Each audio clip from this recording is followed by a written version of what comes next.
you can poke the shotgun or rifle in through this hole, and when you shoot, the shot or the bullet goes round and round in a shape like a snail's shell until it runs out of energy and it just drops down inside. So it quite safely catches the shot or the bullet, and it means we can check the mechanisms to see the gun performs as it should. Pleased to say we've taken on I think it's 8, 9 if you include the machine shop in the last 3 years, and have not had a problem getting guys who are interested and capable and can make it work on the salary. They don't get paid very much, do they, to be an apprentice, and they have to do it for how many years?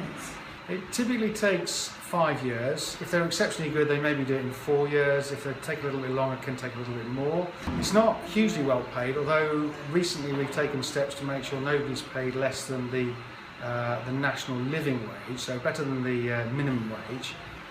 We're not at the London living wage. That's quite a big step up, but it's not bad for a young guy. The challenge is being able to live cheaply in London, and it's the London that's the challenge, because obviously it's so much more expensive. Jamie, there is your latest pride and joy. It's a very, very labour-intensive job.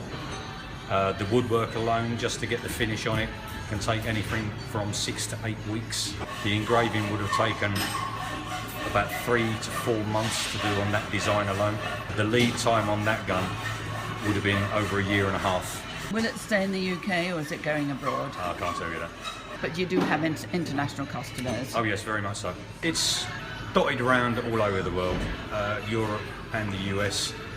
Sometimes your orders can be up or down depending on currency fluctuations, but customers might hold off for a more favourable exchange rate, and then you get an influx of orders from one area.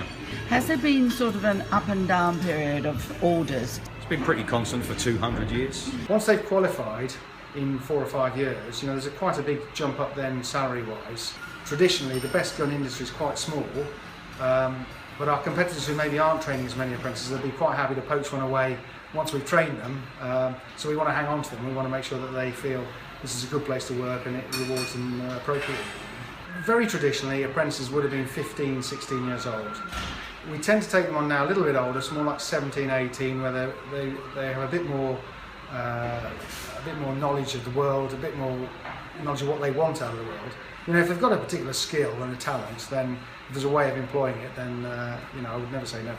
I have to take that one off you, Jamie, because now that is so hot off the press, it has been delivered to the front shop in under 5 minutes.